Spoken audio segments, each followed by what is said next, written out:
Olá, amigos de Carta Capital, sejam bem-vindos a mais um programa Fechamento. O meu nome é Rodrigo Martins, eu sou um dos editores da revista Carta Capital e hoje eu estou na companhia da repórter Fabiola Mendonça, direto de Recife. Olá, Fabiola.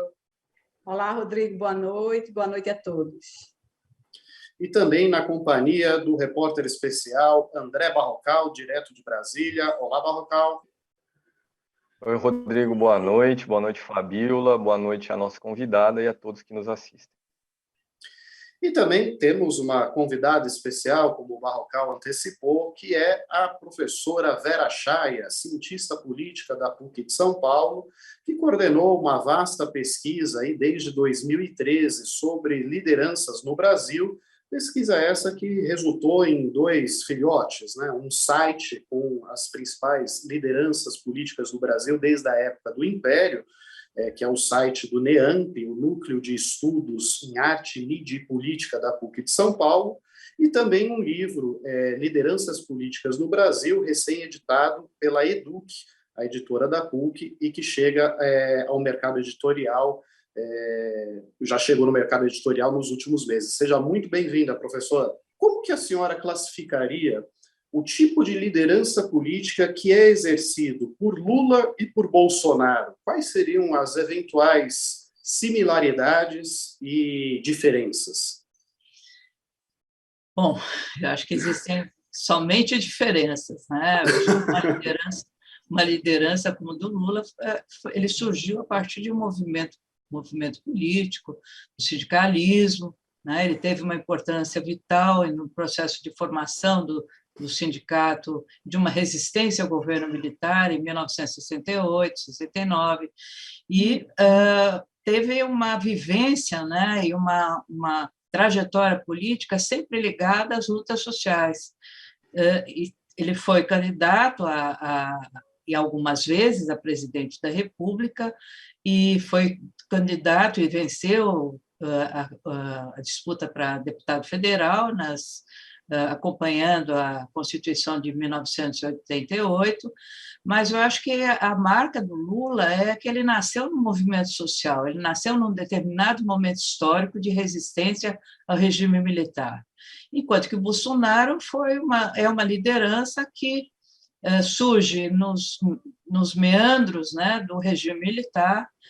Enquanto militar, ele não teve nunca uma presença muito marcante no Exército, nas Forças Armadas, e depois ele se aventurou a ser candidato a vereador no Rio de Janeiro, e sempre com apoio presente, né, não só dos militares, soldados, policiais, mas também da milícia que apoiava o presidente, que apoia até hoje o Bolsonaro, né? Então, é uma liderança que surge do nada, né? Do ponto de vista histórico, mas surge a partir de uma luta por determinados interesses de determinadas categorias profissionais.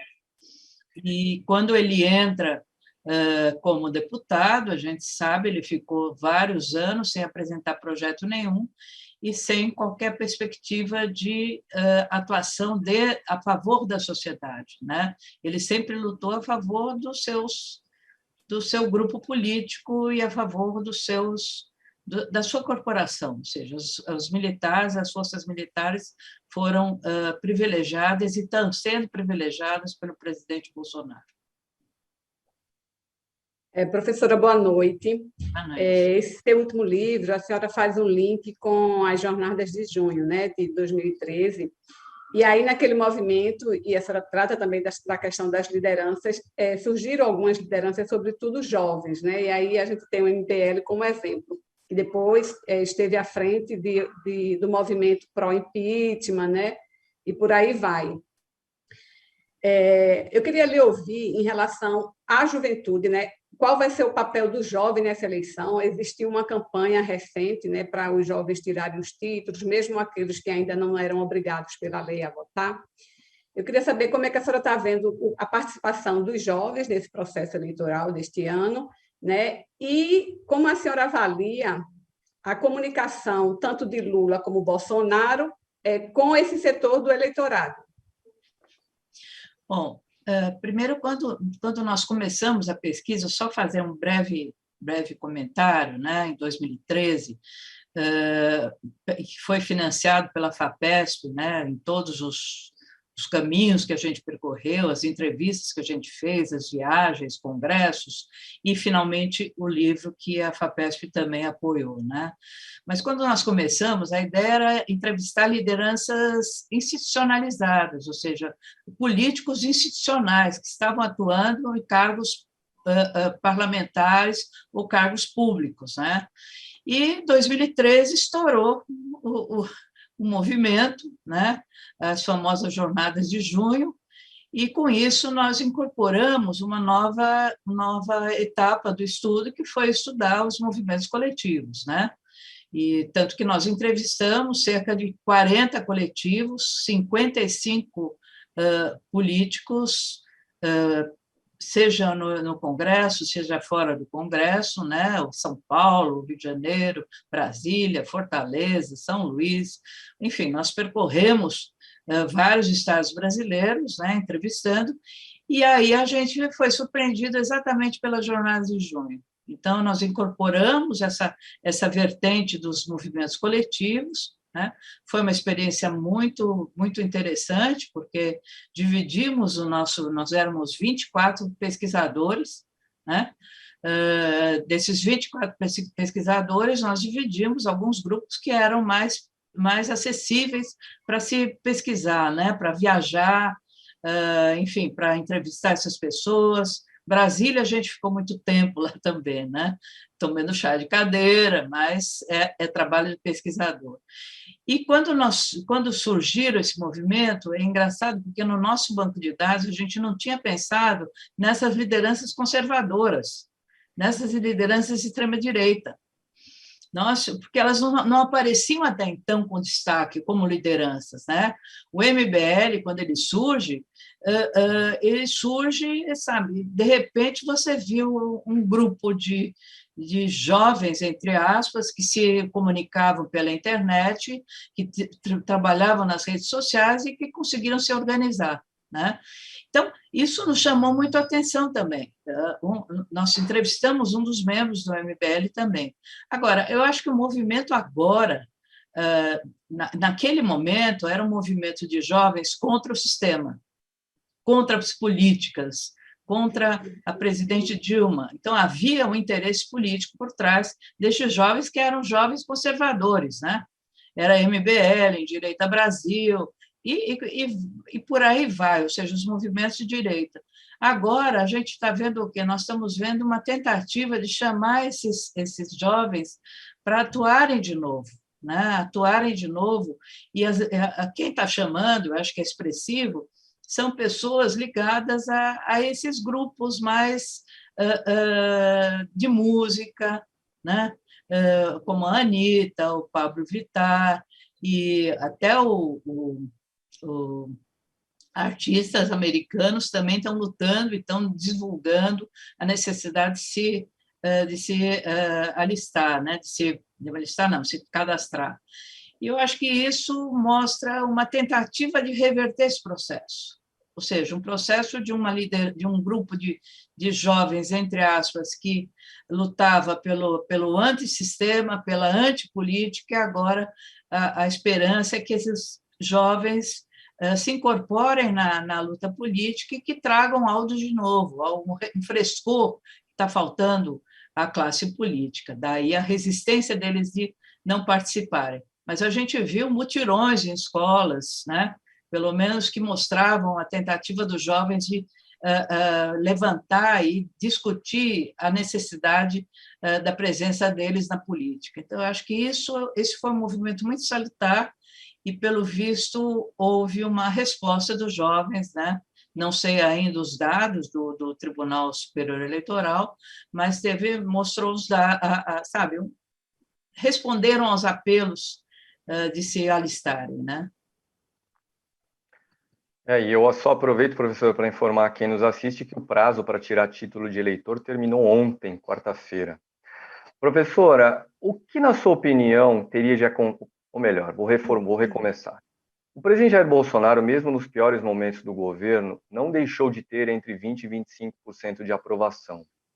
E agora essa aprovação chega a uns 30%, que é mais ou menos também a intenção de voto que ele tem. O que, na sua opinião, precisaria acontecer para que esse contingente que apoia Bolsonaro o abandonasse? Eu acho que esses 25%, 30% é difícil de você pensar no abandono, né? Porque eles são convictos mesmo, né? Agora, o que pode mudar é uma campanha de oposição muito bem feita, mostrando os problemas gerados pelo governo do Bolsonaro, na área da educação, na área de saúde, na área da cultura, enfim, em todos os setores nós tivemos um desmonte do próprio Estado, né? Isso tem que ser feito. Se não for feito, vai continuar esses 30% de eleitores, porque o apelo que ele faz é um apelo que ele começou a fazer na campanha eleitoral dele. A questão das armas, por exemplo. Eu acho que é impressionante o número de armas, de pessoas que compraram armas, ocorreu um aumento significativo, e foi uma proposta desse grupo político que financia também a campanha do Bolsonaro e dos bolsonaristas, né? A indústria armamentista. Eu acho que é difícil de você perder esse grupo. Eu ontem assisti, vocês devem ter assistido, foi ontem, anteontem, a manifestação da primeira-dama, Michele Bolsonaro, num culto evangélico que acontece semanalmente no Congresso Nacional. Então, foi uma manifestação como vou dizer, de apelo. Ela ajoelhou e falou: eu rezo para que o país, que o Brasil saia da crise. Então, esse é um apelo que chama a atenção dos evangélicos, realmente, né? Ou seja, é uma primeira-dama que está se preocupando. E ele está usando muito a primeira-dama agora nas lives, né? Como maneira de segurar esse grupo. Por quê? Porque a gente sabe que o eleitorado do Bolsonaro não inclui a maioria das mulheres, né? As mulheres, eu não me lembro a porcentagem, mas é bem menor a porcentagem do apoio das mulheres em relação aos homens para o Bolsonaro e para o governo Bolsonaro. Então, eu acho que talvez seja uma tentativa de reverter essa crítica que as mulheres fazem ao Bolsonaro. Agora, professora, na sua avaliação, qual que é o maior desafio do ex-presidente Lula nessa campanha eleitoral? Acho que ele tem que... Hoje eu estava exatamente trabalhando com essa questão em aula, né? Eu acho que primeiro tem que conhecer muito bem a conjuntura política. O que está acontecendo, quem é o amigo, quem é inimigo, quais são os grupos políticos que estão presentes. Não é ele chegar e falar alguma coisa, não, tem que ser muito bem pensado. Uma campanha eleitoral tem que ter um grupo que assessora, não um grupo político propriamente, tem que ter um grupo político, mas um grupo político, um grupo que entenda sobre as estratégias de campanha, sobre, como você deve se comportar. Tem a media training famosa, né, que se ensina os políticos a falar, não a falar bonito, mas a mostrar uma imagem e trazer uma mensagem positiva, e, como eu falei, eu acho que está faltando isso, está faltando uma sistematização e um controle maior da campanha eleitoral. Sem conhecer a conjuntura política, os grupos que estão presentes, não adianta você fazer um discurso sem, acompanhar a evolução e as mudanças que aconteceram. Eu acho que isso é prioritário, melhorar a campanha, né? E ir para as redes sociais. Eu acho que agora parece que está acontecendo isso, porque a gente vê o estrago que o Bolsonaro está fazendo, os seus seguidores nas redes sociais e nas famosas fake news, né? A capa da Time foi muito trabalhada pelo grupo nas redes sociais, pelo grupo bolsonarista. A senhora falou dos desafios, mas eu queria lhe ouvir em relação aos pontos fracos, né, até agora da campanha de Lula, que ele tem sido criticado por alguns setores, Em algumas falas, por exemplo, quando ele falou do aborto, agora na entrevista da Times em relação à guerra na Ucrânia, na Rússia e Ucrânia, que pontos a senhora apontaria para como se ele precisasse melhorar? Acho que essa questão da Ucrânia e do Zelensky, do Putin, ele tem razão. Mas, do ponto de vista geopolítico, todas as tentativas de negociação de paz não foram totalmente encerradas. Então, começou uma guerra que é uma guerra interminável. Agora, do ponto de vista da fala do Lula, acho que ele tinha que se precaver mais, porque nós vivemos num mundo muito polarizado, né? É a União Europeia, Estados Unidos, contra a Rússia. Então, desse ponto de vista, tem que ter alguém que entenda de estratégia política, de geopolítica, que é o Celso Amorim, que, afinal de contas, foi um grande ministro das Relações Exteriores, mas que tem que trabalhar mais essa questão da política internacional, de modo geral. As coisas mudaram, né? A política mudou também. Então, não dá para você falar como se falasse no passado. A mesma coisa com o aborto. Correta a posição dele com relação ao aborto, só que foi mal interpretada. É aquilo, falou a favor de aborto, não, ele é a favor do aborto. Para ele consertar a fala, demorou tanto, né, que passou a imagem de que ela é a favor totalmente de todos os tipos de aborto. Não é. Tá? Então, acho que a fala tem que melhorar, a comunicação tem que melhorar, do ponto de vista de você falar exatamente aquilo que você que está sendo construído por um tipo de roteiro. Não dá para você fugir do roteiro nos tempos atuais. Senão você entra numa brincadeira, numa pegadinha, e que não é o objetivo do presidente Lula. Eu acho que por isso que eu acho que ele tem que ter um grupo político muito forte, uma assessoria de imprensa muito forte e sem brigas internas, porque isso realmente atrapalha qualquer campanha eleitoral. Tá? Não sei se eu fui clara. Professora, o ex-presidente Lula é uma figura que está na vida pública há mais de 40 anos. Disputou 5 eleições presidenciais, tendo ganhado 2. Saiu com mais de 80% de aprovação. Ele não é suficientemente experiente para saber o que está fazendo? Ele, segundo pesquisas levadas ao próprio ex-presidente Lula, tem cerca de 40% de intenções de voto há mais de um ano. Não existe um exagero e um excesso de pessimismo, digamos assim, entre aqueles que o criticam por certas posturas recentes? Você tem razão em parte. Eu acho que está certo. Acho que o Lula tem um cabedal, tem enfim, um conhecimento enorme, né, do Brasil, da política brasileira, mas é isso que eu estou falando, os tempos mudaram. Acho que tem que acompanhar algumas mudanças que aconteceram. Por exemplo, a questão da comunicação. A comunicação é fundamental. Nisso, você tem que centrar, sabe, a maior atenção nessa comunicação. A fala é fundamental também. Tudo que você fala fica registrado. É isso que está acontecendo. Não adianta você falar, não, eu não falei isso. Está registrado. Eu acho que a preocupação que eu estou falando é no sentido de ter realmente um script, como se fala, um roteiro bem fundamentado e sabe, para orientar o candidato.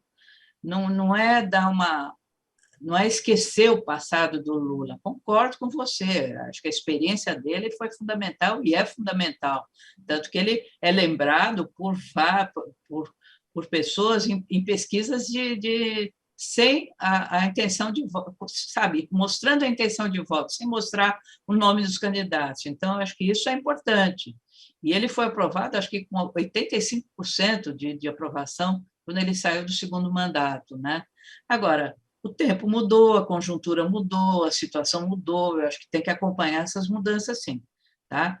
Não desprezando, não ignorando, não esquecendo que ele tem um conhecimento fundamental, mas eu acho que algumas coisas podem ser melhoradas.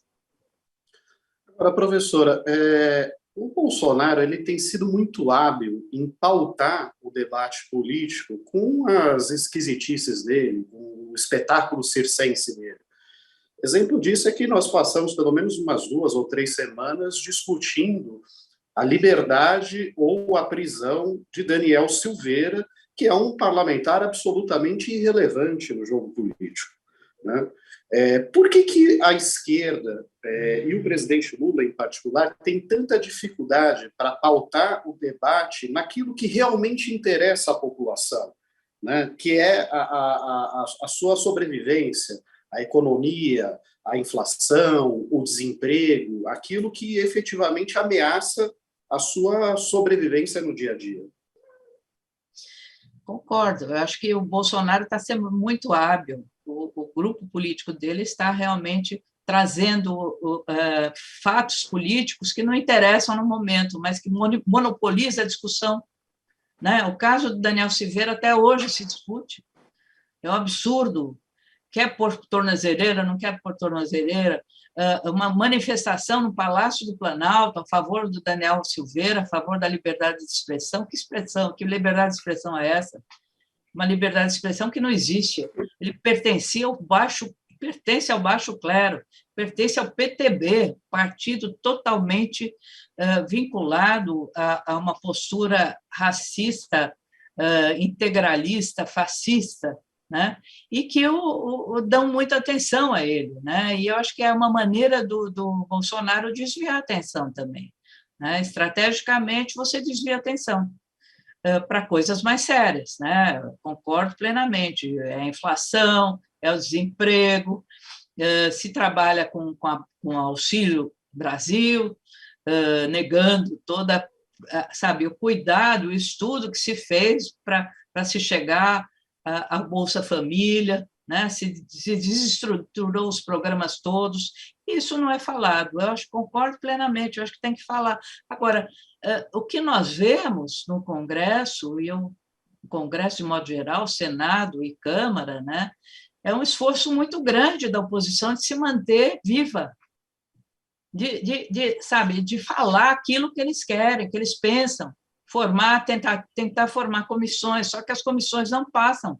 Por quê? Por conta do presidente do Congresso, por conta do Arthur Lira. Não passa, sabe? Então, eu acho que é muito difícil. A própria CPI da Covid, nós tivemos, sabe, eu assisti, como eu gosto de política, eu assisti quase todos os depoimentos, todas as sessões da CPI. O que aconteceu? Nada.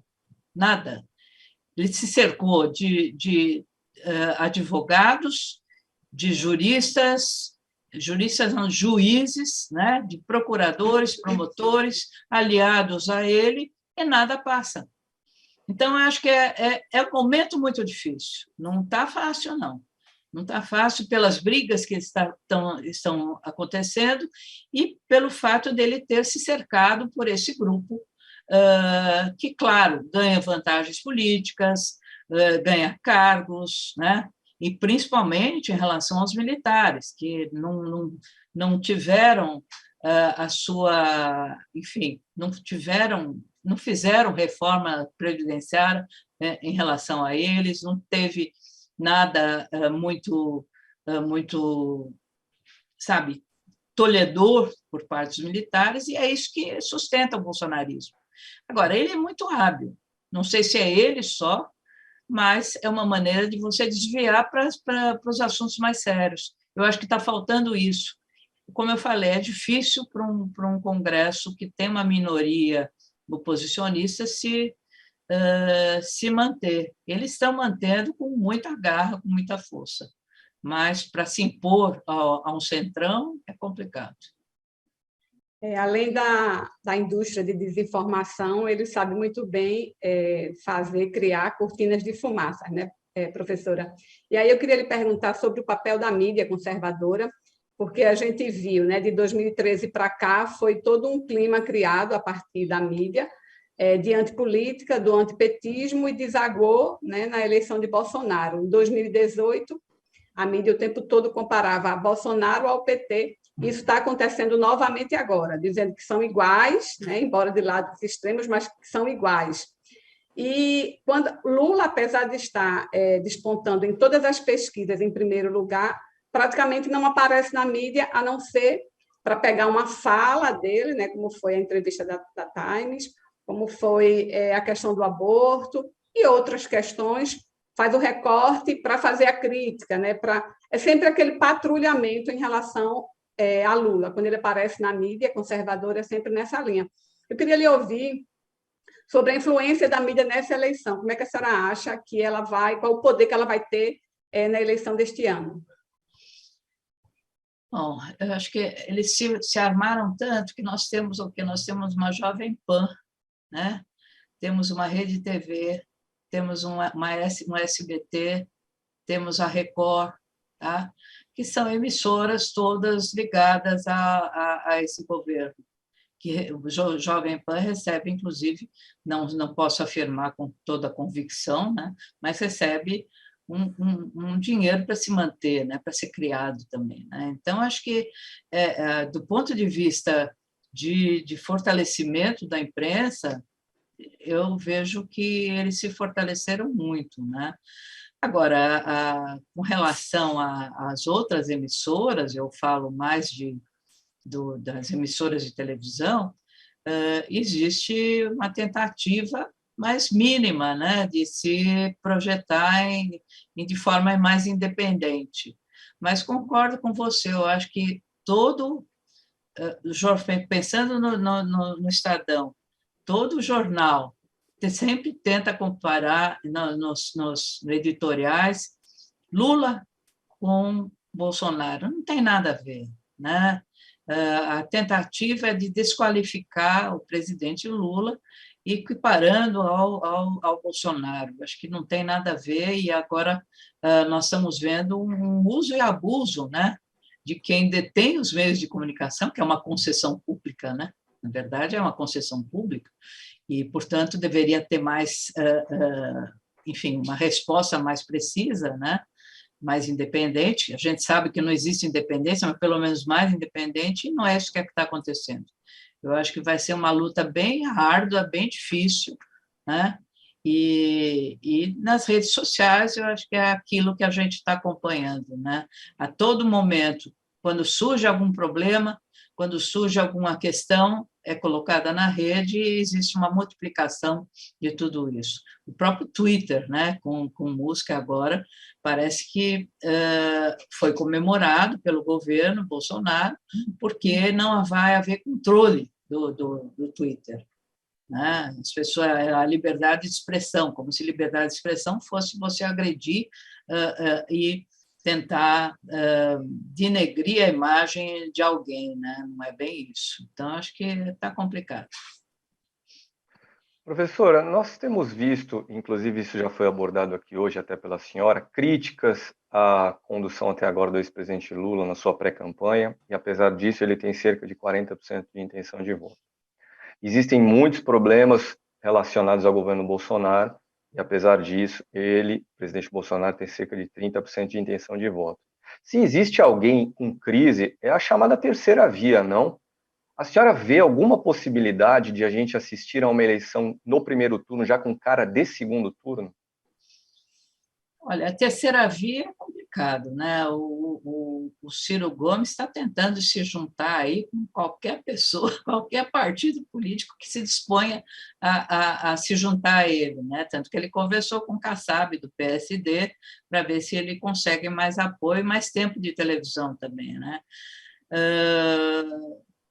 O resto, Luciano Bivar, Simone Tebet já não tem, mas já, pelo visto, já não é mais candidata, né? Moro já nasceu morto, do ponto de vista de proposta, não tinha substância nenhuma, né? Agora, eu não sei, eu acho que vai ser uma luta difícil. Difícil, se o presidente Lula ganhar no primeiro turno, vai ser um alívio do ponto de vista do que poderia acontecer no segundo turno. Mas também é complicado, porque a gente não sabe o que vai acontecer, né? se fala em golpe, não se fala em golpe, conversas com militares, enfim, eu acho que é uma conjuntura política instável, né?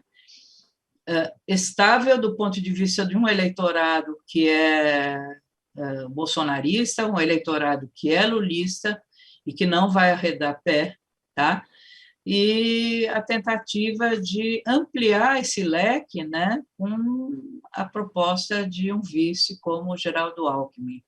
Eu acho que nesse momento os ressentimentos têm que ser deixados de lado, né, para você fazer uma frente para se opor a um regime fascista, né, um regime da extrema-direita. E é nesse sentido que você pode aumentar o número de eleitores para um determinado candidato, no caso, o presidente Lula. Terceira via, eu acho que não tem substância nenhuma, não tem possibilidade nenhuma. Dória, então, nem se fale, né? Dória está num dígito só, não cresce, apesar de toda a briga política dele, não vai avante. Eu considero isso. O que pode aumentar um pouquinho em termos de votos é o Ciro Gomes. O Dória está tecnicamente empatado comigo, né? Porque ele tem entre 1% e 2% das intenções de voto, como a margem de erro é de 2 pontos para cima ou para baixo, e eu tenho 0, estou empatado com ele, eu estou enganado. Eu acho que é isso mesmo. Professora, eu agradeço muito pela atenção da senhora e convido a todos a comprar, a ler o livro que foi lançado aí, sob a coordenação da professora Vera Chaya, que é Lideranças Políticas no Brasil. O restante do título é que eu esqueci agora. Lideranças Políticas no Brasil, Características e Questões Institucionais. Mostra a capa. Por mim, pela professora Rosimeire Segurado, pela Tatiana Ticarino. Eu vou mostrar aqui. Tá ótimo. Pela editora Eduque, né? Eduque com verba da FAPESP. E tem uma capa belíssima da artista Regina Silveira. Tá? Ótimo. Professora, mais uma vez, muito obrigado pela atenção. Obrigada. Esperamos um mundo melhor, né? Tá certo. Obrigada pela oportunidade. Tá certo. Um abraço. Um abraço. Bom, e continuando aqui o nosso debate, eu vou perguntar para o Barrocal, que é o autor da reportagem de capa desta semana. Barrocal, na sua matéria mostra uma certa cautela por parte de algumas lideranças petistas, no sentido de não repetir o mesmo erro de 2018, ou seja, de subestimar a força eleitoral de Bolsonaro.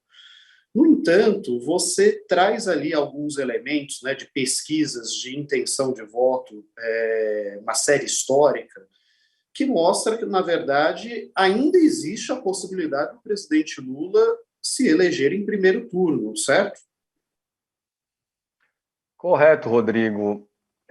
A minha reportagem da semana, ela parte da apresentação oficial da chapa Lula-Geraldo Alckmin em um evento marcado para sábado agora, depois de amanhã, aí em São Paulo. E o quadro que a gente vê no momento do lançamento aí dessa chapa é o seguinte: Lula, como você mencionou, há um ano, segundo uma análise levada a ele e a outros petistas pelo sociólogo Marcos Coimbra, que é do Instituto Vox Populi, essa análise mostra que Lula, há um ano, em todas as pesquisas, sejam elas feitas por telefone, sejam aquelas feitas em que o entrevistador está na frente do entrevistado, Lula vem mantendo uma liderança folgada na casa de 40% de intenção de voto. E eu chamo a atenção aqui, olha que curioso.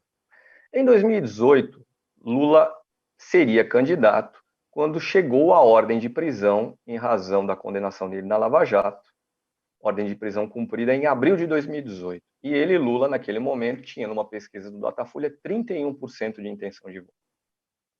4 meses depois, em agosto de 2018, Lula, 4 meses silenciado, longe dos holofotes, tinha 39% de intenção de voto na mesma pesquisa Datafolha. E foi naquele momento, agosto de 2018, que a Justiça Eleitoral vetou a candidatura dele com base na lei da ficha limpa. Então, Lula tinha, em 2018, 40% dos votos quando foi proibido de concorrer. E é mais ou menos agora, e é mais ou menos esse patamar de 40% que ele tem há cerca de um ano.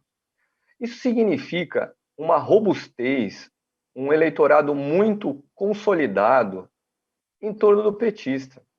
Isso se deve ao governo que ele fez, se deve à memória do que foi o governo Lula, particularmente na economia. É a memória do governo Lula na área econômica. E a comparação daqueles tempos com as penúrias de hoje no governo Bolsonaro que garantem a força da pré-candidatura de Lula. É por isso que ele tem cerca, repito, cerca de 40% de intenção de voto há quase um ano. O que não significa que não deva haver precauções contra erros. Foi o que me disse, por exemplo, cito na minha reportagem, o ex-presidente do PT, Ricardo Berzolini. Berzolini fez parte da coordenação de campanha de Fernando Haddad em 2018, não está nessa função agora, mas ele avalia que é preciso não subestimar Bolsonaro hoje, como foi subestimado em 2018. Mas não me parece que exista uma subestimação de Bolsonaro por parte de Lula. É isso, eu entendo ser preciso matizar um pouco. Às vezes a gente, não só no jornalismo, mas as pessoas que acompanham a economia política, têm uma tendência a simplificar as coisas, e nem sempre as coisas são simples, às vezes elas são complexas. Ter salto alto e o espírito de já ganhou é diferente de confiar na vitória. O que eu vejo como muita crítica feita por aí inclusive aqui nos comentários da nossa live nesse momento já passou alguém que disse: Lula não pode ter salto alto e não pode ter já ganho, o espírito de já ganhou, as coisas mudaram. É verdade, mas salto alto é diferente de confiança. É preciso ter sangue frio, sobretudo diante da estridência do adversário principal de Lula, que é o presidente Jair Bolsonaro. É preciso ter sangue frio para entender que hoje, diante do que mostram as pesquisas, beira o impossível uma vitória de Bolsonaro. E por que beira o impossível? Porque a rejeição ao governo Bolsonaro é da ordem de 50%. E a rejeição ao presidente Bolsonaro como figura presidencial beira os 60%. Esses dois números inviabilizam qualquer vitória de Bolsonaro. E do outro lado da trincheira, temos um ex-presidente cuja memória de seu governo, já falei aqui agora há pouco, é presente no eleitorado e tem garantido a força dessa pré-candidatura de Lula. Apesar de continuar havendo no país um forte sentimento antipetista e anti-Lula também. Lula terminou o governo dele em 2010 com cerca de 80% de aprovação e conseguiu eleger sua sucessora, Dilma Rousseff. Mas enquanto Lula tinha 80% de aprovação, Dilma ganhou a eleição contra José Serra no segundo turno com 55% dos votos. O que isso mostra? Que podia haver uma satisfação dos brasileiros da ordem de 80% com o que era o governo Lula. Mas, apesar disso, também havia algum tipo de resistência, provavelmente ideológica, quem sabe de classe social, ao PT. E por isso Dilma não teve os 80% que eram o índice de aprovação de Lula. Isso continua existindo. Agora, os números de rejeição a Lula e ao PT não são suficientes para que hoje Jair Bolsonaro ganhe a eleição. É importante que, entendo eu, as pessoas que acompanham política tenham isso bem claro na cabeça. E aí, Rodrigo, só para concluir aqui, não vou detalhar muito da minha reportagem, mas a essência da minha reportagem é em torno do ser humano e da figura pública Lula, em que pesem as críticas feitas em torno da campanha dele. Essas críticas já custaram, por exemplo, a derrubada de Franklin Martins, jornalista que foi chefe da comunicação social de Lula no segundo mandato, derrubada de Franklin da condução da comunicação da pré-candidatura de Lula agora. Petistas criticaram tanto que isso de fato acabou acontecendo. Franklin Martins foi derrubado. Muito dessa derrubada de Franklin tem relação com disputa de poder. O ex-ministro não é do PT. a relação dele com Lula é uma relação direta que jamais passou pelo partido. Existem também outras críticas de outra natureza quanto à personalidade de Franklin, que petistas consideram um pouco áspera demais no debate. Existem críticas também ao fato de que ele escolheu uma produtora para ser a condutora da propaganda de Lula, um produtor que receberia pagamentos adiantados. Mas, no fundo, essa era a conclusão nas minhas apurações, uma disputa por poder. Mas, repito, a minha reportagem está estruturada em torno da figura de Lula, que vai concorrer a presidente da República pela 6ª vez. E não é o mesmo candidato das outras 5 oportunidades. Porque entre as 5 candidaturas anteriores à atual candidatura, aconteceu um fenômeno único na vida dele, Lula. Ou quase único. Lula foi preso quando era líder sindical na ditadura militar. Mas Lula passou 580 dias na cadeia, em razão da Operação Lava Jato, e se sentiu sempre injustiçado. E esse sentimento de injustiça foi confirmado por uma decisão recente do Comitê de Direitos Humanos da Organização das Nações Unidas, a ONU.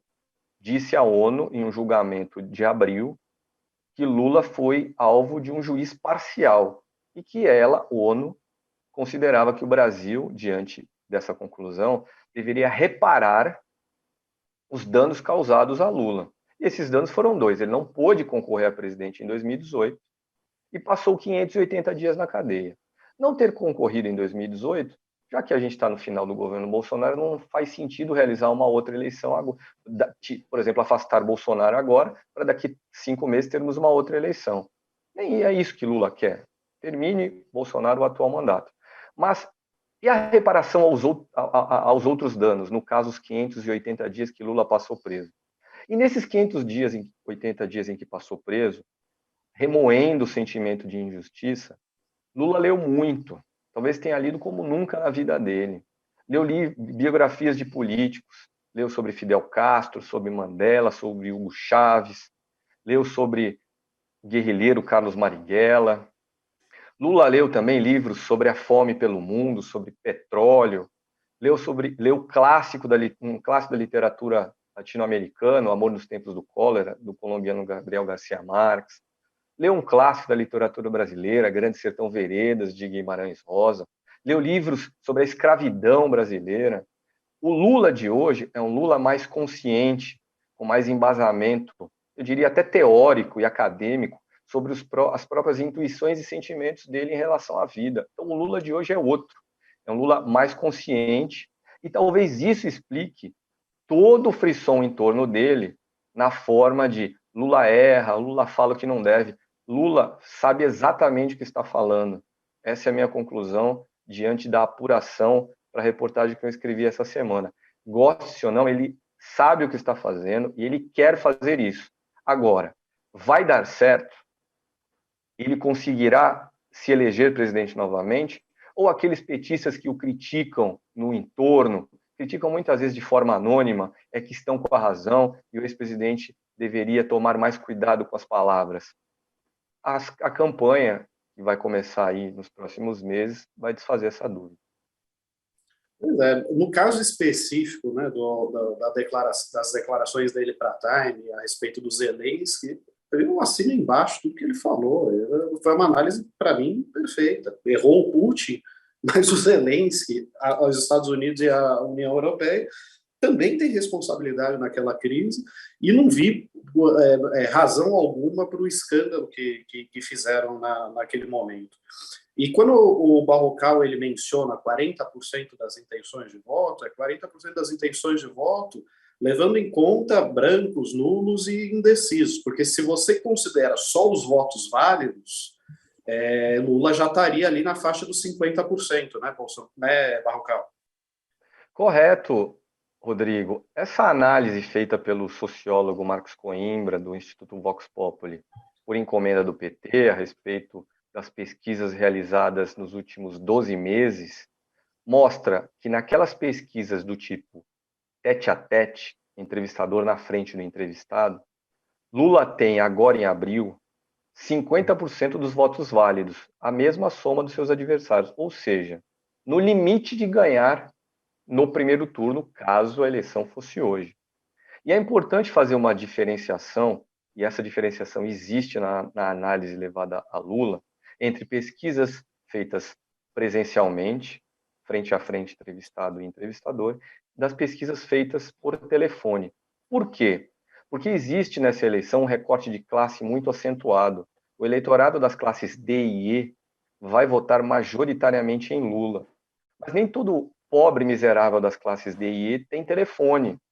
Então, as pesquisas realizadas por telefone sofrem de um problema de amostragem. Elas não refletem exatamente a realidade da estrutura, digamos, de renda da sociedade brasileira.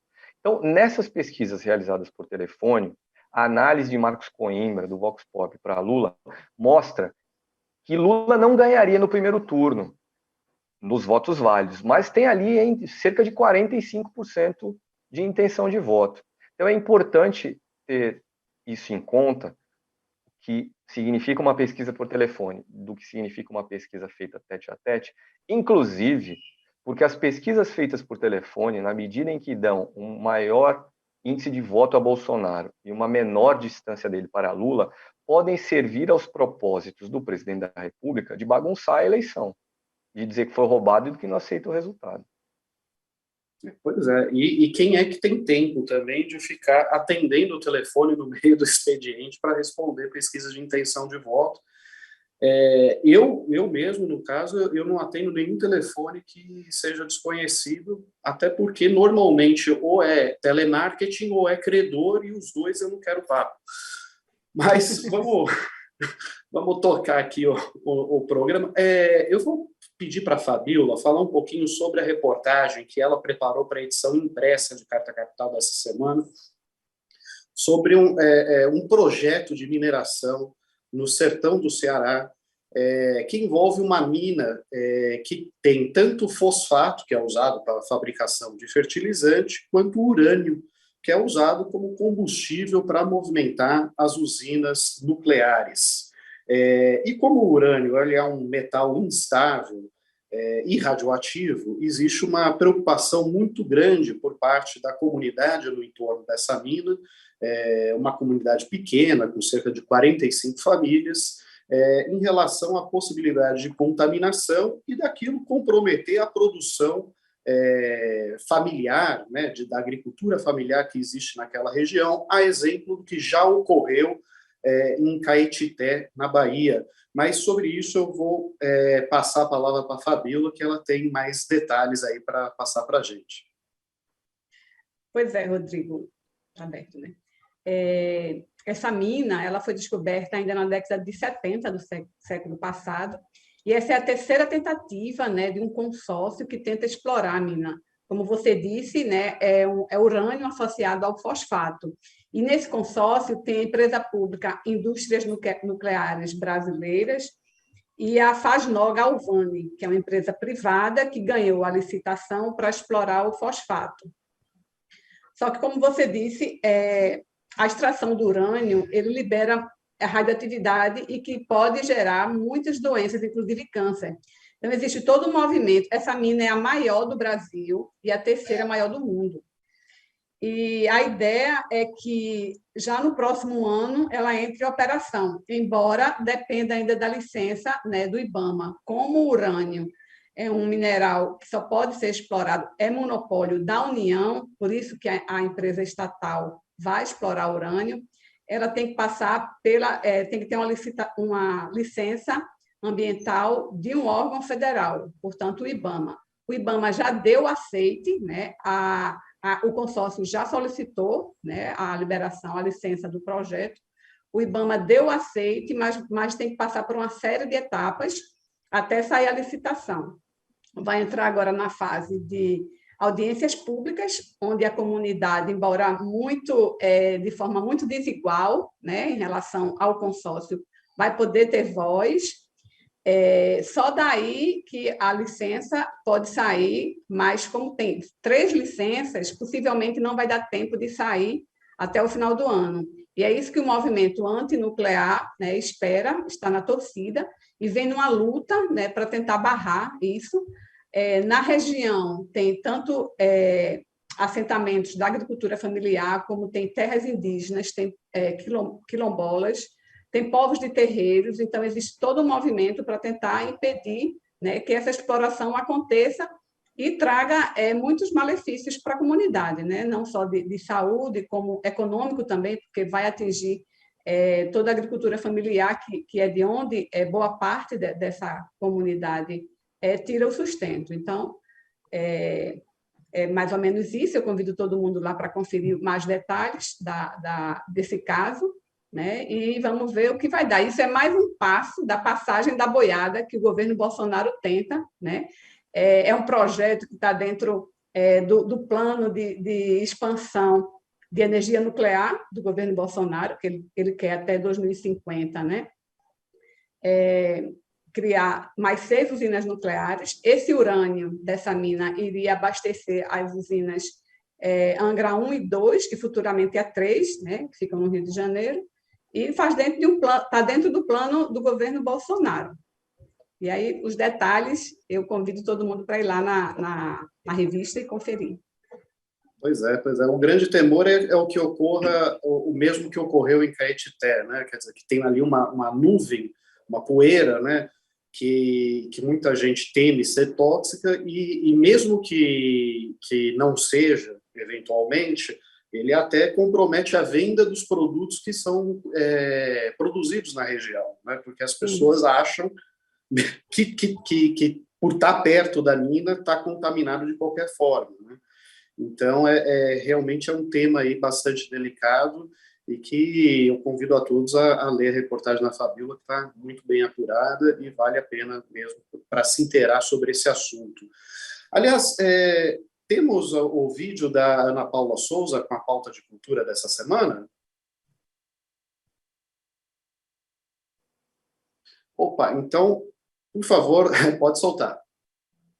Oi, pessoal, boa noite. A matéria principal do Plural essa semana é sobre um assunto aparentemente denso, mas na verdade ele é simples, que é propriedade intelectual, que a gente conhece também como copyright e que é a forma de remuneração dos criadores, daquelas pessoas que fazem trabalhos intelectuais, um livro, um disco.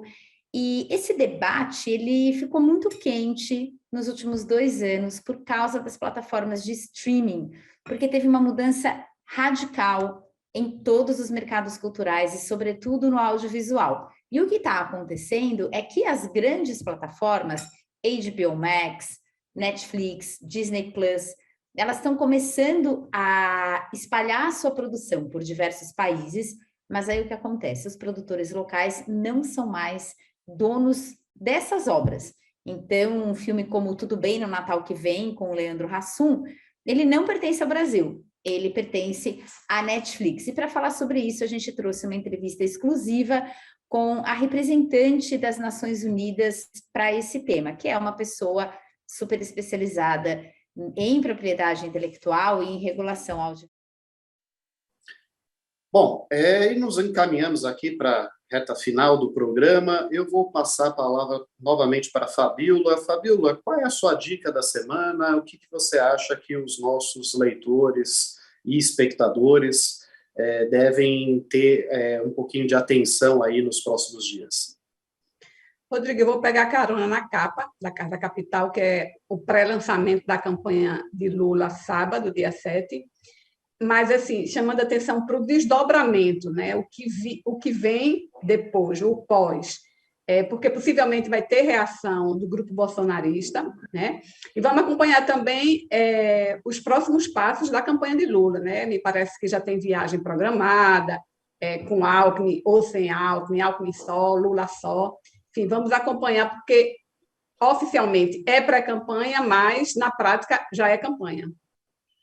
Tá certo.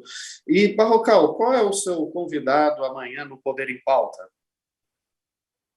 Rodrigo, amanhã às 4 da tarde, no Poder em Pauta, aqui no canal de Carta Capital no YouTube, eu entrevisto o jornalista Marcos Uchoa, que foi durante mais de 30 anos repórter na TV Globo. Ele recentemente filiou-se ao PSB de bola PSB do Rio de Janeiro, para possivelmente concorrer a deputado federal pelo estado do Rio, uma filiação estimulada pela vontade de Marcos Uchoa de apoiar a candidatura de Marcelo Freixo, colega de PSB, ao governo do Rio, e também de combater a reeleição de Jair Bolsonaro. Então, esse é o convidado de amanhã, Marcos Uchoa, ex-global, hoje no PSB. E a sua dica da semana? Rodrigo, eu quero chamar a atenção das pessoas para um roteiro que está sendo escrito pelo governo Bolsonaro, entre o presidente e seus generais ministros, para não aceitação do resultado da eleição em outubro. É cada vez mais claro que o presidente da República, em caso de derrota, não aceitará o resultado e se valerá dos quartéis para algum tipo de sabotagem à la Donald Trump. Hoje nós vimos uma notícia interessante, uma notícia na agência internacional Reuters. Informou a Reuters que em julho do ano passado, o diretor da CIA, que é a agência de inteligência americana que atua no exterior, o diretor da CIA, William Burns, esteve no Brasil, reuniu-se com alguns ministros do governo Bolsonaro e fez um alerta. O presidente da República deveria parar de lançar dúvidas sobre o sistema eleitoral brasileiro, sobre as urnas eletrônicas. Olha que curioso, esse alerta teria sido feito há quase um ano, em julho do ano passado. E por que a notícia surge só agora? Porque nos últimos dias intensificou-se a construção desse roteiro a que eu me referi, o roteiro da sabotagem do resultado da eleição. E esse roteiro ficou claro com aquele episódio a partir do qual o Tribunal Superior Eleitoral havia convidado um integrante das Forças Armadas para participar de um comitê que estudaria a confiança das urnas brasileiras e, ao final dos trabalhos, emitiria um relatório conclusivo. Essa comissão foi montada no ano passado, em setembro do ano passado. Em dezembro do ano passado, o indicado pelo governo Bolsonaro para essa comissão, o general Heber Garcia Portela, ele que é chefe da Defesa Cibernética do Exército, mandou para o TSE cerca de 80 perguntas. Em fevereiro, o presidente da República, durante uma das suas tradicionais transmissões em vídeo na internet, falou da existência desse questionário. E falou em termos que lançavam dúvidas sobre a posição do TSE diante do questionário. Dizia Jair Bolsonaro que o questionário apontava dezenas de vulnerabilidades e que o TSE, o Tribunal Superior Eleitoral, não havia respondido porque não tinha o que responder.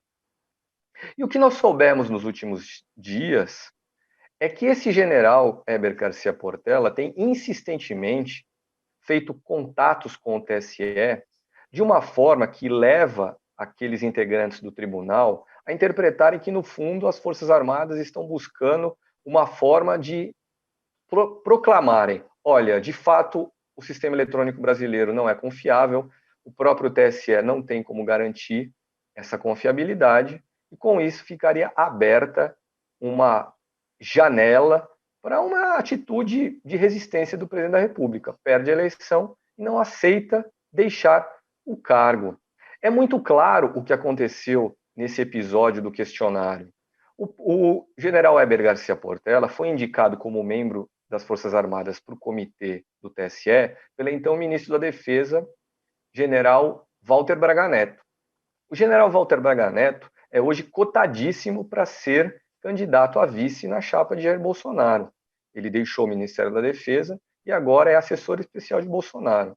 Então o general Portela contou para o chefe da época, o ministro Braga Neto, que por sua vez levou a informação do questionário para o presidente da República.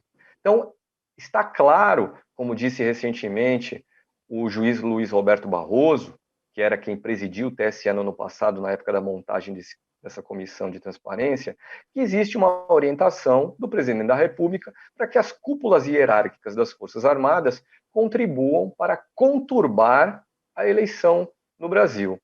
E essa notícia, e vou terminar aqui, Rodrigo, essa notícia de hoje, de que houve um alerta por parte da CIA de que o governo brasileiro não deveria sabotar a eleição, ela surge justamente nesse contexto. E fica a dúvida, é porque existem também dentro das Forças Armadas aqueles que acham melhor não criar muita confusão? É um episódio esquisito. E nós vamos ter que esperar mais algumas semanas para entender, afinal, onde é que isso tudo vai parar. Pois é, o general Walter Braga Neto, que foi o responsável pela pacificação do Rio de Janeiro na intervenção federal. Como sabemos todos, o Rio de Janeiro está pacificado. E é também o ministro que foi responsável pela troca dos 3 comandantes das Forças Armadas do Brasil, porque um ou 2 deles tinham uma postura um pouco mais distante do governo, não tanto assim, mas um pouquinho. E isso foi o suficiente para ele trocar o comando das 3 forças. Bom, Rodrigo, registre-se que quando Donald Trump, em janeiro de 2021, tentou aquela insurreição com seus apoiadores perante o Congresso americano, o comando das Forças Armadas de lá pulou fora, muito diferente da postura adotada pelo comando das nossas Forças Armadas hoje. Pois é. E, enquanto isso, o nosso herói, Daniel Silveira, está participando de atos públicos na companhia do clone brasileiro de Jake Angeli, aquela célebre figura que invadiu o Capitólio com chifres de búfalo. Nós temos também um brasileiro, né, com chifres de búfalo desfilando por aí pela invasão do Capitólio brasileiro, e lá está o nosso democrata Daniel Silveira, indultado pelo presidente da República. Assim, o mais curioso de tudo isso é que assim, o jogo está claríssimo, né? Eles não escondem qual é o jogo, né? Eu só não entendo a vacilação do judiciário brasileiro e mesmo do legislativo em não fazer frente a um golpe que está mais do que anunciado, né? Mas, de qualquer forma, para encerrar, eu gostaria de chamar a atenção também para uma reportagem da edição impressa de Carta Capital, que foi preparada por um colaborador nosso, René Ruschel, do Paraná. Na verdade, ele fez uma reportagem sobre um centro de treinamento pré-militar. O que viria a ser isso? Oficiosamente, seria um cursinho preparatório para as escolas militares, mas que, na prática, não oferece um treino ali para os alunos passarem na prova de admissão das escolas militares. Oferece o treinamento militar propriamente dito, né? Então, são crianças e adolescentes que estão aí participando de provas de resistência, provas de tiro, provas enfim, de marcha, rastejam na lama, marcham com simulacros de fuzil, crianças e adolescentes que estão sendo adestrados militarmente no Brasil sob a proteção de um governo que não só incentiva o armamento da população civil, como o próprio presidente da República é um propagandista disso e numerosas vezes já ensinou crianças a fazer arminha com a mão ou celebrou aquelas crianças que vinham interagir com ele e que estavam fardadas. Então, nós vemos aí a formação de uma juventude bolsonarista típica, né? É realmente assustador. O Ministério Público do Rio Grande do Sul ele já solicitou uma investigação sobre o caso. Esse instrutor ele é reincidente, já existe uma decisão judicial que pede para que ele não promova esse tipo de curso e, ao que parece, ele está desobedecendo essa determinação judicial. Bom, pessoal, por hoje é só. Eu agradeço muito a audiência de todos. Se vocês gostarem do programa, curtem, compartilhem, se inscrevam no nosso canal e nos vemos na próxima semana. Até mais, pessoal.